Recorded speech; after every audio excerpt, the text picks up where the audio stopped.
Adolescent, il rêvait de devenir champion de boxe anglaise à l'image de Mike Tyson. Pourtant, ce sont les longues heures de travail dans les carrières de sable qui marqueront son quotidien pendant des années à un âge où la grande majorité des enfants va encore à l'école et collectionne les cartes Pokémon. Néanmoins, malgré un parcours semé d'embûches et alors que rien, absolument rien ne le prédestinait à une telle vie, Francis Ngannou n'a jamais cessé de croire en lui et en son avenir, si bien qu'il a réussi à faire de ses rêves une réalité. Aujourd'hui champion du monde de l'UFC, Francis Ngannou a à la fois terrifié le monde entier par sa puissance et sa force de frappe sans précédent dans l'histoire des sports de combat, et en même temps il a ému par son histoire et son parcours tout aussi unique. Francis Ngannou est également l'un des premiers combattants à l'UFC à avoir véritablement mis la lumière sur la France. Son histoire avec la MMA Factory, sa relation compliquée avec son ancien entraîneur Fernand Lopez et sa récente rivalité avec Cyril Gane, dont le combat a marqué à jamais l'histoire du sport en France, ont déchaîné les foules et passionné tous les amateurs de MMA dans le monde. Vous l'aurez compris, l'histoire de Francis Ngannou a absolument tous les ingrédients d'un véritable film d'Hollywood. Mais alors comment Francis Ngannou, l'enfant du village, comme il se dénomme lui-même, est-il parvenu à se frayer un chemin parmi les légendes de ce sport? D'où sort-il cette puissance presque surhumaine? Jusqu'à quel point peut-il encore marquer l'histoire des poids lourds? Tout simplement,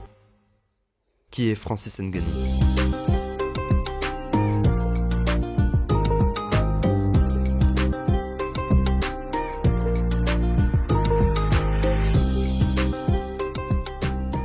Avant de commencer, je tiens comme toujours à vous remercier pour le soutien. Vous êtes désormais plus de 32 000 à suivre la chaîne Le Compte du MMA, et c'est grâce à vous que cette chaîne peut continuer à grandir et à produire de nouvelles vidéos sur vos combattants préférés. Mais vous êtes aussi très nombreux à regarder les vidéos sans vous abonner, alors n'hésitez pas à le faire si le contenu vous plaît, c'est gratuit et ça aide énormément la chaîne. Suivez-moi aussi sur mes réseaux sociaux, Instagram, Twitter, les liens sont dans la description. Sans plus tarder, découvrons l'histoire de Francis Ngannou.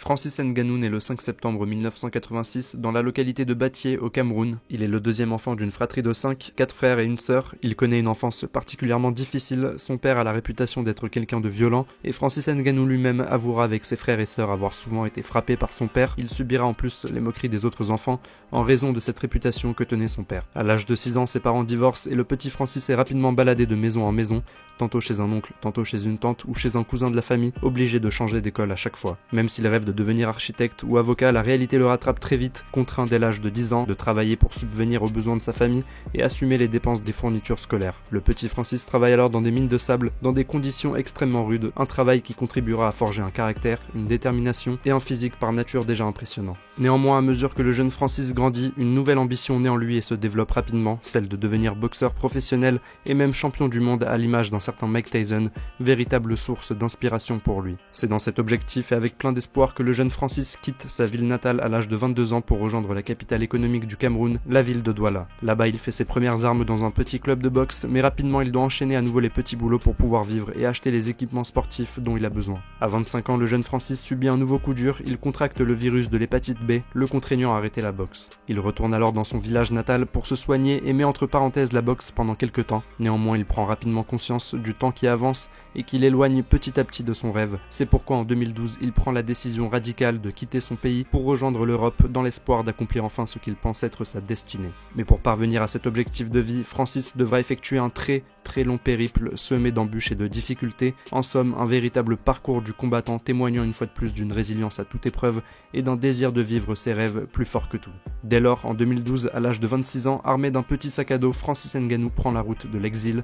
Il traverse le Niger et l'Algérie avant d'atteindre le Maroc, où il tentera de franchir les barbelés de l'enclave espagnole de Melilla. Un épisode particulièrement douloureux pour le Camerounais qui en garde un souvenir impérissable et des marques à jamais gravées sur son corps. En témoignent les nombreuses balafres sur ses mains, ses côtes, ses jambes ou encore ses pieds. Mais le jeune Francis n'est pas au bout de ses peines. Comme de nombreux migrants, il devra traverser la Méditerranée et ce dans des conditions très rudimentaires. Sa première traversée, il l'a faite au moyen d'un bateau gonflable, c'est seulement en guise de pagaie. C'est seulement au bout de la 7e tentative de traversée que Francis atteindra le sud de l'Espagne où il sera emprisonné durant 2 mois pour entrée illégale dans le pays. Le Camerounais parviendra finalement à rejoindre la France en bus et posera ses pieds pour la première fois dans la capitale en juin 2013 après une année de galère et de souffrance. Pourtant à Paris, la réalité s'avère bien loin des attentes et des espoirs nourris par l'image d'une Europe Europe où tout est possible, pour Francis, la désillusion est forte. Aussitôt arrivé, le Camerounais se retrouve dans un foyer pour migrants, mais l'insalubrité du lieu, la négativité et le désespoir qui s'y échappe le poussent à partir et à préférer vivre dans la rue et dormir dans des parkings du 12e arrondissement de Paris. Néanmoins, Francis ne perd pas de vue son objectif, trouver une salle de boxe. Il tombe alors sur le Cajun Club et fait la rencontre de Didier Carmon, un coach de la salle. En toute décontraction, Francis lui affirme vouloir devenir champion du monde de boxe anglaise, bien qu'il n'ait ni papier, ni argent, ni où dormir. Impressionné par le physique de Francis et voyant en lui un réel potentiel, Didier Carmon l'invite plutôt à faire ses preuves en MMA, une discipline que le Camerounais ignorait totalement. En parallèle, Francis Ngannou est recueilli par la Shorba, une association humanitaire pour laquelle il devient bénévole. Fruit du hasard ou du destin, les locaux de l'association se trouvent juste à côté de la MMA Factory, une petite salle où s'entraînent pratiquants de MMA. Réticent dans un premier temps, Francis choisit finalement de franchir la porte de la MMA Factory, où il fait la rencontre de Fernand Lopez, coach et cofondateur de la salle. De cette rencontre naîtra une véritable collaboration entre les deux hommes, collaboration qui portera ses fruits et qui construira les bases du succès à venir pour Francis Ngannou. Fernand Lopez le prendra très vite sous son aile, sportivement comme financièrement. L'ancien combattant et cofondateur de la MMA Factory l'entraîne gratuitement, lui donne accès à la salle pour dormir et lui fournit les équipements sportifs. Francis Ngannou fait alors ses débuts au sein de la promotion française 100% Fight, où il participe à des tournois de pancrase pour les plus de 93 kg, à une époque où les compétitions de MMA n'étaient pas encore légales en France. Francis Ngannou remporte alors 3 de ses 4 premiers combats au 100% Fight, et avec la manière, un KO, 2 soumissions. Dans ses premiers combats, le Camerounais impressionne davantage par la force physique dont il fait preuve que par ses compétences techniques. 1m93 pour près de 120 kg, Francis impose. Néanmoins, les débuts sont assez brouillons et confus pour le Camerounais qui peut heureusement compter sur une force difficilement égalable. Ce manque d'expérience et de technicité lui vaudra une première défaite par décision unanime lors de son deuxième combat face au Français Zoumana Cissé. L'ascension n'en reste pas moins fulgurante. Après 2 autres combats remportés de façon expéditive dans des organisations en Europe et au Moyen-Orient, Francis Ngannou fait son entrée à l'UFC en décembre 2015, seulement 2 années après ses débuts professionnels.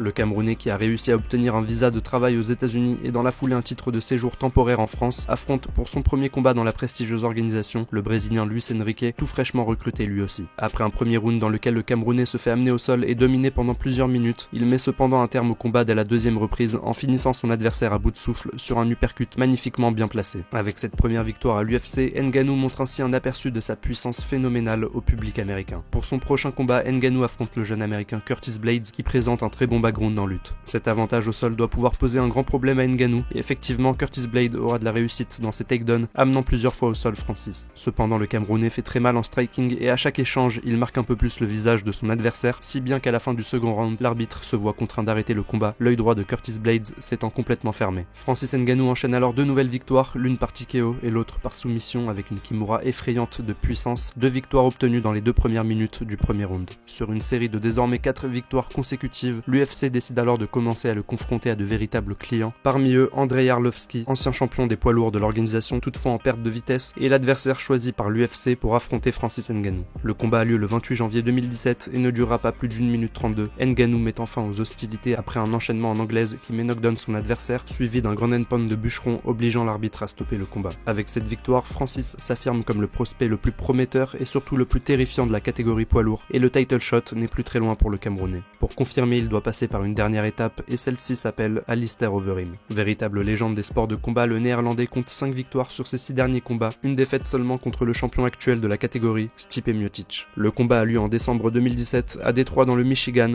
1 minute 45. C'est le temps qu'il a fallu à Francis Ngannou pour éliminer la légende Alistair Overeem. Dans une séquence absolument terrifiante, Francis Ngannou éteint la lumière de son adversaire sur un uppercut tout droit sorti des enfers, un KO absolument incroyable resté gravé dans les mémoires. Francis semble alors inarrêtable et face à l'évidence, l'UFC décide de lui donner sa chance pour le titre face à une toute autre pointure du milieu, Stipe Miocic. Avec un bilan de 17 victoires et seulement 2 défaites, le Croate détient un CV bien garni, avec des victoires contre la plupart des grosses têtes de la catégorie, Mark Hunt, Junior Dos Santos, Alistair Overeem ou encore Fabricio Verdum, et il s'affirme progressivement comme l'un des plus grands heavyweights de l'histoire de l'UFC. Lors de la conférence de presse d'avant-combat, pour hyper encore davantage l'événement, Dana White s'essayera une comparaison choc sur la force d'Ngannou restée encore célèbre aujourd'hui. Un punch du Camerounais serait comparable à un choc avec une force Ford Escort lancé à toute vitesse, une analogie qui vient illustrer une statistique quant à elle bien réelle, celle du record du monde en force de frappe que détient Francis Ngannou, record évalué à 129 161 unités, le plus haut chiffre jamais enregistré. De quoi déstabiliser son futur adversaire et champion Stipe Miocic. Francis tente d'ailleurs de l'intimider en lui lançant quelques pics, mais l'américain d'origine croate ne semble pas du tout s'en soucier et reste de marbre. Le combat a alors lieu le 21 janvier 2018, soit 2 mois environ après la dernière victoire de Francis. Dès le début du premier round, Stipe Miocic va au takedown et amène le Camerounais au sol. Ce dernier se relève assez vite et tente de faire payer au champion cet amené au sol par de larges et puissants crochets qui manquent toutefois de précision. Si l'américain parvient à éviter la majorité des bombes de Francis, quelques-unes trouvent leur cible. Le champion résiste néanmoins et après une tentative échouée d'amener au sol, il réussit un nouveau takedown dans un parfait timing et contrôle Francis au sol pendant près d'1 minute. Le Camerounais parvient à se relever et les deux hommes échangent des coups. Si le champion trouve davantage de succès dans ses frappes, une droite de Francis passe et touche de plein fouet le menton du champion qui décide alors intelligemment d'amener Francis au sol, scorant à cette occasion un troisième takedown. Dans les prochaines reprises, le champion qui est parvenu à résister à la tempête du premier round va appliquer un game plan aux petits oignons, mixant habilement lutte et striking face à un Francis Ngannou exténué après un premier round dans lequel il y a laissé de nombreuses plumes. Le Camerounais montre néanmoins qu'il a un grand cœur et une détermination à toute épreuve, encaissant les coups du champion et cherchant jusqu'au dernier instant à l'éteindre, le touchant d'ailleurs assez durement à certaines reprises. Francis Ngannou s'incline par décision unanime après une série de 6 victoires consécutives à l'UFC.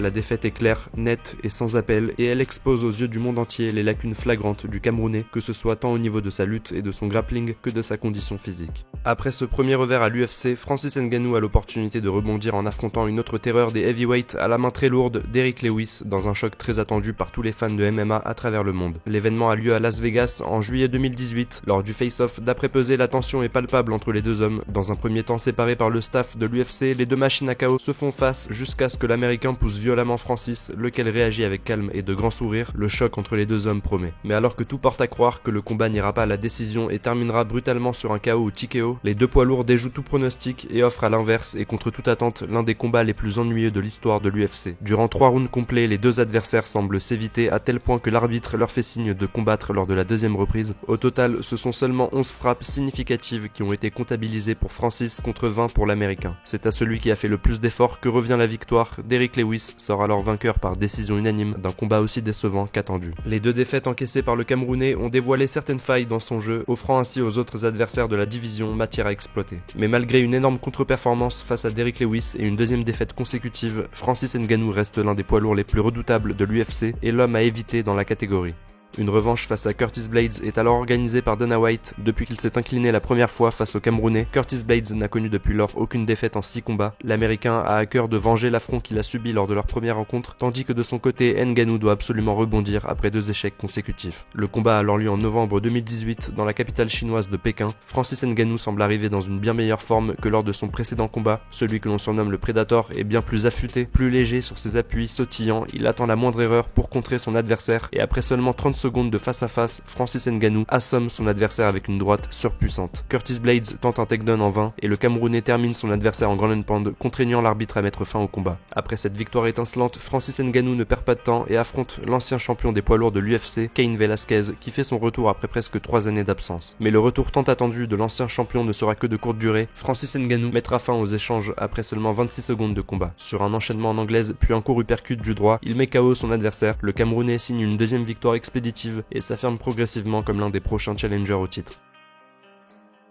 Cependant, à cette période, un tournant majeur s'opère dans la carrière de Francis Ngannou, sa séparation avec son coach et manager Fernand Lopez, avec qui il avait construit toute sa carrière dans les arts martiaux mixtes jusqu'à obtenir le title shot contre Stipe Miocic. Les dessous de leur séparation sont pendant longtemps restés méconnus du grand public. Ce n'est que 2 années plus tard, à l'occasion d'un certain UFC 270, événement historique, que les médias du monde entier et notamment en France s'empareront de ce drama. En réalité, cette séparation est le résultat d'une accumulation de petits incidents, de divergences d'opinion et de vision des choses, aussi bien sur le plan humain que sur le plan professionnel. À mesure que les années passent, leur collaboration se détériore et leur relation s'effrite. Après la défaite contre Stipe Miocic, Fernand Lopez regrettera amèrement le fait que Francis Ngannou ait refusé d'entendre ses conseils et d'appliquer correctement le game plan qui était le sien. Fernand Lopez reprochera également un manque de reconnaissance et de l'ingratitude de la part de son poulain. Il lui reproche de ne prendre que très rarement la peine de le remercier en public, lui qui l'a accompagné depuis le début et contribué en tant que coach à son succès. De son côté, Francis aura du mal à digérer la sortie médiatique de son entraîneur qui avait approuvé publiquement les propos de Dana White, affirmant qu'Ngannou avait un ego surdimensionné. Celui-ci le vit comme une trahison de la part de son coach, qui quant à lui affirme être de sa responsabilité de dire la vérité même si elle ne fait pas plaisir à entendre. En plus, le désir de Francis de s'entraîner et d'évoluer aux États-Unis ira en s'agrandissant, un projet de vie incompatible avec celui de Fernand, trop attaché à la France. Il ne s'agit là que de certains exemples d'incidents ou de causes connues de leur séparation. On ne peut connaître avec exactitude l'ensemble des raisons qui ont motivé le choix des deux hommes, chacun ayant sa propre version des faits, sa vérité et ses propres raisons. Désormais, Francis Ngannou s'entraîne au Extreme Couture, célèbre gym à Las Vegas, aux côtés d'Eric Nicksick. 4 mois après sa victoire contre Cain Velasquez, le Camerounais affronte un autre ancien champion des poids lourds de l'UFC, véritable légende du MMA, Junior Dos Santos. Si le Brésilien est certes en perte de vitesse et n'est plus vraiment dans son prime, il est sur une série de 3 victoires consécutives, la dernière étant contre Derrick Lewis, à qui il a infligé un TKO au deuxième round. Néanmoins, Francis Ngannou ne laisse aucune chance à l'ancien champion et le pulvérise en l'espace d'1 minute et 11 secondes. Le Camerounais impressionne et signe une nouvelle fois une victoire éclair contre un cador de la catégorie. Francis Ngannou doit néanmoins passer une dernière étape avant d'avoir sa chance pour le titre, et cette étape s'appelle Jairzinho Rozenstruik. L'Américain vaincu en 10 combats est un prospect éclatant tout sur son passage, véritable machine à KO, il ne compte qu'une victoire par décision sur ses 10 premiers combats. La rencontre promet entre les deux hommes, même si Ngannou part grand favori pour ce choc des titans. 20, c'est le nombre de secondes qu'il faudra au Predator pour littéralement détruire son adversaire après une avalanche de parpaings visant à lui arracher la tête. Chose faite puisque Jairzinho tombe inconscient contre le grillage dans une séquence absolument terrifiante. Francis est instoppable et sa force de frappe semble sans limite. En 4 combats, il n'a passé que 2 minutes 42 dans l'octogone contre des tueurs à gages, c'est complètement dingue. Cette nouvelle victoire offre aux Camerounais une nouvelle chance pour le titre et par la même occasion, une revanche face au champion toujours en place, Stipe Miocic. Ngannou est sur une trajectoire de carrière complètement folle depuis leur premier combat, terrassant tout sur son passage tel un bulldozer. De son côté, Stipe Miocic s'est récemment affirmé comme le plus grand heavyweight de tous les temps selon Dana White, en battant Daniel Cormier dans une incroyable trilogie. Mais les détracteurs du Predator ne manquent pas de rappeler les nombreuses lacunes que Miocic avait exposées à l'époque lors de leur première rencontre, avec 4 victoires certes spectaculaires mais expéditives, puisqu'aucune n'ayant dépassé le premier round ou même les 2 premières minutes, il est très difficile de juger les progrès du Camerounais, que ce soit tant en termes de gas tank, c'est-à-dire de cardio, ou en termes de lutte et de grappling. De nombreuses questions demeurent donc sans réponse à ces sujets. Francis Ngannou serait trop létal pour avoir l'occasion de montrer quelconque progrès en ces matières. Néanmoins, le Camerounais peut compter sur un soutien de taille pour l'aider et l'accompagner dans ses progrès en lutte et dans sa vision du jeu, à savoir le champion des poids welter, Kamaru Usman. Francis Ngannou pourra d'ailleurs compter sur son camarade pour l'assister dans son corner le soir du combat revanche contre Stipe Miocic. Le 27 mars 2021, les yeux du monde entier sont ainsi rivés sur le main event de cette UFC 260 qui a lieu en plein cœur de Las Vegas. Le combat commence et ne ressemble à tout point de vue en rien au premier. Francis Ngannou est bien plus patient, il prend son temps, observe, cadre le champion et pose ses premiers pions avec de puissants low kicks. Sur un enchaînement en anglaise, il touche Miocic qui ne bronche pas. Le champion tente alors un takedown, mais malgré un bon timing, Francis Ngannou repousse avec autorité cette tentative. Le sprawl est brutal, le différentiel de puissance presque choquant. Il faut dire qu'entre les deux hommes, la différence de poids est considérable, près de 15 kg sépare le poids de Miocic de celui d'Ngannou. Mais le Camerounais ne se contente pas simplement de défendre, il prend le dos de Miocic et entame un violent ground and pound. Le champion parvient à s'extirper des mains du Predator et le combat reprend en striking. Si le Camerounais a bien touché sa proie, il ne se précipite pas pour autant et ne commet pas les mêmes erreurs que lors de leur première rencontre. Il prend son temps, récupère et varie les frappes. Le premier round se termine donc à l'avantage net de Francis qui impressionne par son calme et son efficacité. Le deuxième round commence et le Camerounais maintient sa pression. Sur un puissant direct, il ébranle le champion qui s'écroule contre la cage. Francis enchaîne aussitôt avec des frappes au visage et un puissant uppercut. Stipe Miocic, fidèle à sa réputation, résiste et parvient même à contrer le challenger sur un crochet du droit qui fait vaciller Francis. Croyant à une opportunité, le champion accélère mais se fait brutalement contrer en retour par le Predator. Stipe Miocic s'effondre. Francis achève son adversaire avec un coup de marteau. La séquence est glaçante. Après une performance historique, le Camerounais remporte la victoire par KO, prend sa revanche et devient le champion du monde heavyweight de l'UFC.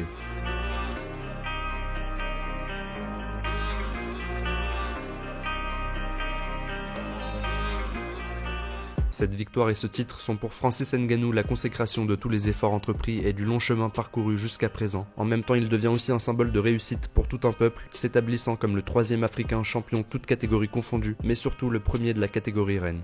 Néanmoins, les relations avec l'UFC et notamment son président Dana White vont se détériorer, Francis Ngannou désirant renégocier les termes de son contrat, beaucoup trop précaire et contraignant à ses yeux. Il revendique de meilleures compensations mais surtout davantage de liberté et de protection en tant que combattant. Cependant, au même moment dans la catégorie, un jeune prodige du MMA français s'affirme rapidement comme l'un des prospects les plus prometteurs et surtout comme le challenger parfait pour le nouveau champion. Il s'agit de Cyril Gane, combattant formé à la MMA Factory et entraîné par un certain Fernand Lopez, de quoi nourrir un véritable drama show à l'américaine et réunir réunir tous les ingrédients pour préparer un super fight. Les deux hommes se connaissent et ont d'ailleurs eu l'occasion de s'entraîner ensemble lors de plusieurs sparring à la MMA Factory lorsque Cyril Gane venait tout juste de débuter sa carrière en MMA. Lorsque Francis Ngannou est sacré champion, le Français est invaincu en 8 combats de MMA, il doit encore confirmer en affrontant deux pointures de cette catégorie, le striker d'élite Alexander Volkov puis la machine à KO d'Eric Lewis. Cyril Gane franchira ces deux étapes avec brio, surclassant Volkov en 5 rounds et terminant Lewis par TKO au 3e round, remportant par la même occasion le titre intérimaire des poids lourds mis en jeu par Dana White à la suite des désaccords contractuels avec Francis. Il ne fait désormais plus aucun doute que le prochain combat de Cyril Gane sera pour la ceinture des poids lourds, ouvrant ainsi la voie à un choc monumental, le combat de l'année comme l'affirmera Dana White lui-même. La date est fixée le 22 janvier 2022 lors du main event de l'UFC 270. Les deux hommes formés dans cette même petite salle du 12e arrondissement de Paris s'affronteront pour le titre mondial. L'événement est historique pour la France puisqu'elle aura peut-être l'opportunité de célébrer son premier champion UFC. Dans les dernières semaines du combat, plusieurs événements participeront à alimenter la hype et l'engouement autour du combat. Une vidéo de sparring entre les deux hommes à la MMA Factory sera rendue publique par Fernand Lopez, des échanges mettant plutôt en valeur le français Cyril Gane. Francis Ngannou et son ancien entraîneur Lopez s'enverront de nombreuses piques lors d'interviews et de déclarations publiques. Lors de la Fight Week, les deux hommes et leur équipe sont présentes sur les lieux et le staff de l'UFC va faire en sorte qu'ils se croisent, conduisant volontairement Ngannou vers son futur adversaire et son ancien entraîneur. Dans une séquence devenue virale, Francis Ngannou passe devant Cyril et son équipe sans le calculer ni même lui adresser le moindre regard. Francis expliquera qu'il ne voulait pas saluer Gane en raison de la présence de Fernand Lopez, craignant qu'il ne détourne encore une fois ses paroles contre lui. Lors de la conférence de presse entre les deux hommes, les échanges bien que respectueux sont tendus, notamment au sujet d'un prétendu KO ou knockdown que Francis aurait infligé aux Français lors d'un sparring. Les deux hommes se sont néanmoins échangé des mots très fair-play et respectueux lors du face-off et ont montré qu'il n'y a en réalité aucune animosité ou affaire personnelle entre les deux.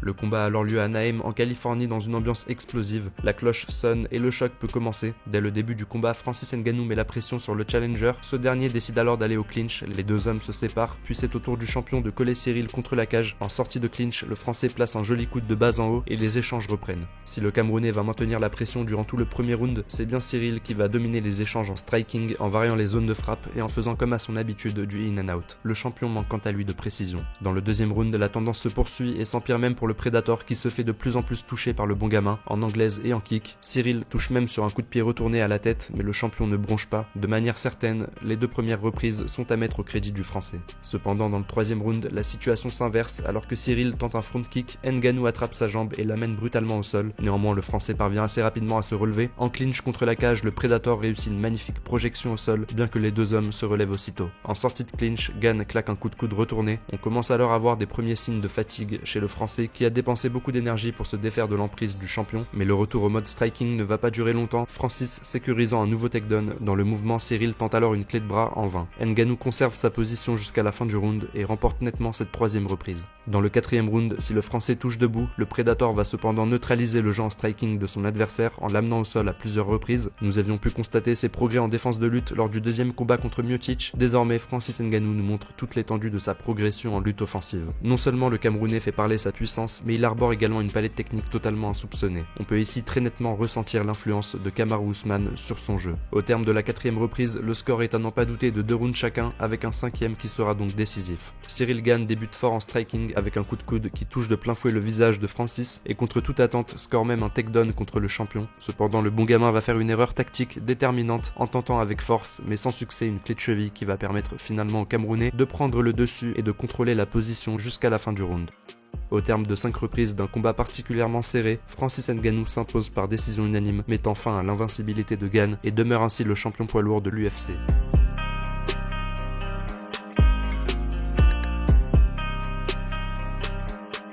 En battant Cyril Gane à la décision grâce à sa lutte et à un fight IQ remarquable, Francis Ngannou déjoue tous les pronostics, prouvant de plus sa capacité à tenir le rythme sur le long terme. Une performance d'autant plus impressionnante quand on sait que le Camerounais souffrait d'une blessure au genou qu'il s'était faite à l'entraînement 3 semaines avant son combat contre Cyril Gane. Pour soigner son ligament croisé antérieur, le champion devra subir une opération et devra se retirer de la compétition pendant au moins 9 à 10 mois. Pendant ce temps, la division des poids lourds se redessine peu à peu, bousculée par cette nouvelle génération qui arrive, des colosses techniques complets capables de se déplacer comme des poids welter. welter. Cyril Gane d'abord, puis Thomas Spinal en sont devenus les chefs de file. Avec de l'autre côté des monstres en pleine bourre comme Tai Tuivasa qui arrivent progressivement à la porte du titre, ou un John Jones qui pourrait faire son entrée à tout moment chez les poids lourds, la concurrence va s'avérer très rude pour le champion en pleine convalescence. Néanmoins, Francis Ngannou n'en démord pas pour autant et reste plein d'ambition, affirmant notamment sa volonté de combattre en boxe anglaise, sa passion première, un combat qui pourrait potentiellement se faire face au champion du monde et invaincu Tyson Fury. Quoi qu'il advienne pour Francis Ngannou, son parcours aura été l'un des plus exceptionnels et des plus inspirants que l'histoire des sports de combat ait connu. Parti de rien, c'est avec une détermination, une volonté sans faille et un travail acharné qu'il s'est donné les moyens de réaliser ses rêves. Véritable symbole de réussite et d'accomplissement, l'homme au punch le plus puissant du monde aura ainsi marqué l'histoire du MMA, s'inscrivant parmi les légendes de ce sport. C'est la fin de ce petit documentaire sur Francis Ngannou. J'espère que cet épisode du Compte du MMA vous a plu et que vous avez pu en apprendre un peu plus sur cet incroyable combattant. Si c'est le cas, n'hésitez pas à vous abonner et à liker la vidéo et à m'écrire en commentaire le nom du combattant que vous aimeriez voir pour une prochaine vidéo. Sur ce, je vous dis à bientôt.